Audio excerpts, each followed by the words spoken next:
I said, well, I'll ride a Scout too, so I fixed me up a Scout, and then I really went fast. It was so much easier to ride, you know. When the race started, I went right through the pack and got the lead. Probably in 5 laps, I was in the lead of that one.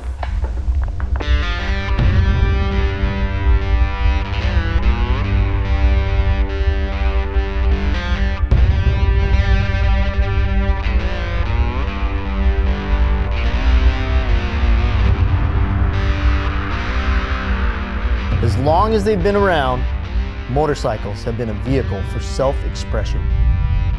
It's exactly why we wrench on bikes, chop them up, and make them our own. But there's more to it than that. It's the journeys and experiences that only motorcycles can provide.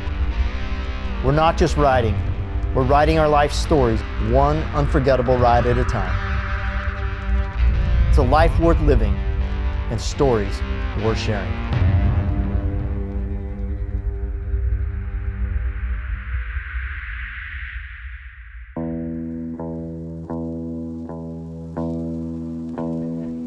You know, the Forge program's been going for a little bit. Last year, I think they knocked a couple Indian chiefs out, sport chiefs, and it was fun watching those bikes come together, fun watching the show, watching Carrie and, you know, all the boys build these bikes. So this year, now we got Scout. And, you know, I've been deeply involved in Scout for a long time, so pretty stoked to get the call to host the Forge series for the new Indian Scout. We've got some great builders coming up, and I'm gonna take the ride with everybody. The Scout back in the day was known as a high-performance bike. They raced it, you know, all across the country, and it was used for a lot of different things. It was a very usable bike. It was fairly lightweight, so it would work for someone who was getting started in motorcycling as well as somebody who wanted to ride a high-performance bike. With the new bike, they started with a steel chassis, and that, I think, changes the game as far as what you can do with the bike. It's got just a lot of good parts on it, you know, high quality stuff. They simplified the motor a little bit. The suspension does what it's supposed to do. It's where it needs to be. It's simple. It's based on tried and true geometry, but the new bike it's bitchin'.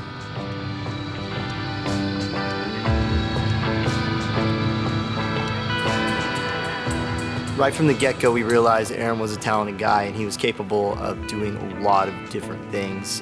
He came from tube fab, and I started depending on him, and you know, we were able to craft the creations that I came up with. 6 months later or so, I get this random call, and it's Roland. He goes, "Hey man, I remember your work, I love all your stuff. Would you be interested in doing a 3-person flip bike for Travis Pastrana?" I was like, that sounds rad. Cruise in, start working on it. I was a 6-month contract, and I've never left since. It's been 15 years or so. What up? What up? I got something cool here. What do you got here? This is the new Indian Sport Scout.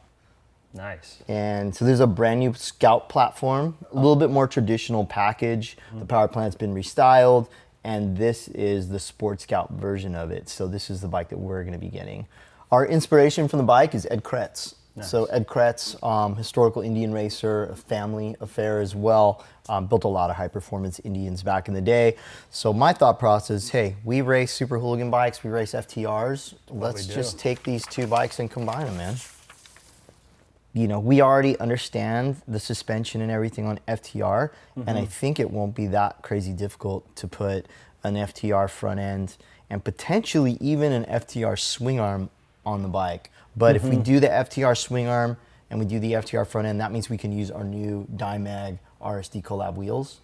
Yeah, front and rear wheels, Yeah. all the hubs, brakes, everything's gonna be FTR. And we can use Dunlop Q5s. Dual disc instead of single. Do you want an aggressive tail on it like this? I think we do a tail section, dude. So fender, seat, I mean, eliminate those. The bike is built so that you can back half it. I mean, we're kind of building like a super hooligan Indian Sport Scout racer, but we do want to also keep it streetable. I don't want it to be ridiculous. I want it to be super rideable and super fun.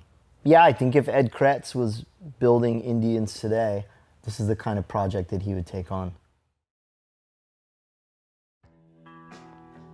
Ed Kretz was an incredible motorcycle racer, and he was a sportsman, and he was somebody who really was there for the sport at the time. And they called him the Iron Man because he just absolutely crushed the competition just by staying out there and never, ever giving up. Till the checkered flag dropped, Ed Kretz was 100% in.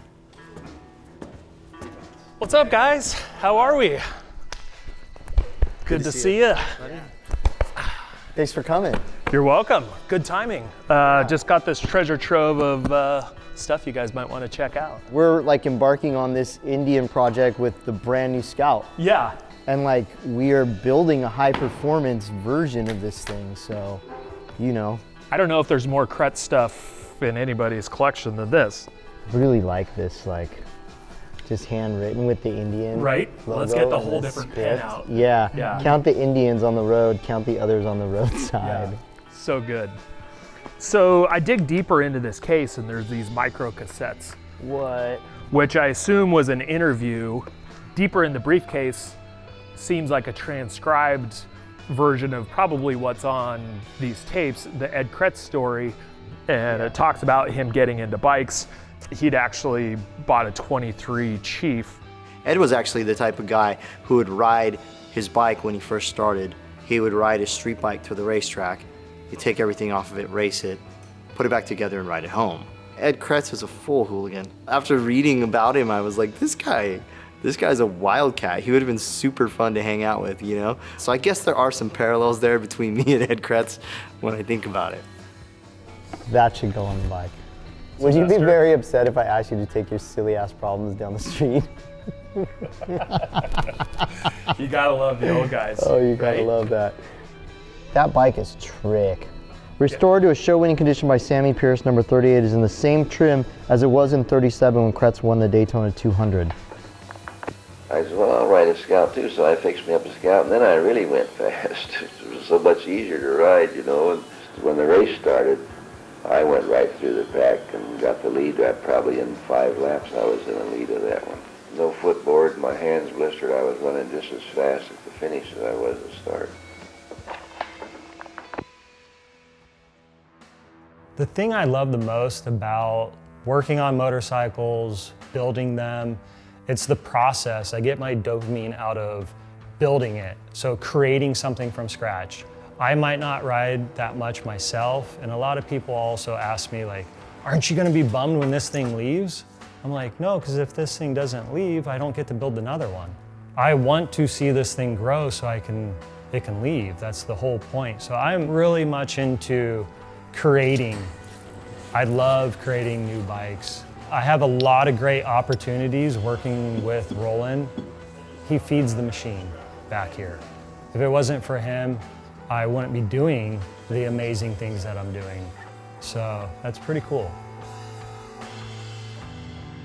Indian's making these bikes easier and easier to customize every year. It's good that they're listening to some of these builders and we're having back and forth feedback with certain things with risers on how to do the wiring on the switch housings.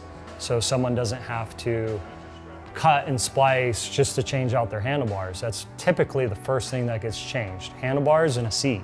Especially with the back end of this bike, it's nothing but the seat, the whole fender and strut piece unbolts. So there's nothing back there in the way. You could do anything you want. You could turn it into a bobber, a little springer seat, a tail section. It really does make the bike very easy to customize. People want their bikes to be rideable. The rideability has to be spot on, if not better than stock. So we're gonna upgrade the front forks, potentially go to FTR front forks so it has the dual disc brakes in the front. Let the bike sit up a little bit taller so it has clearance in the turns. Possibly taller rear shocks will get you that effect as well, but it kind of tilts the bike forward so it helps the neck angle. It'll be more responsive. So definitely performance-based on this bike build. And what's the vision for kind of the overall vibe or attitude aesthetic of the bike? Dyna killer.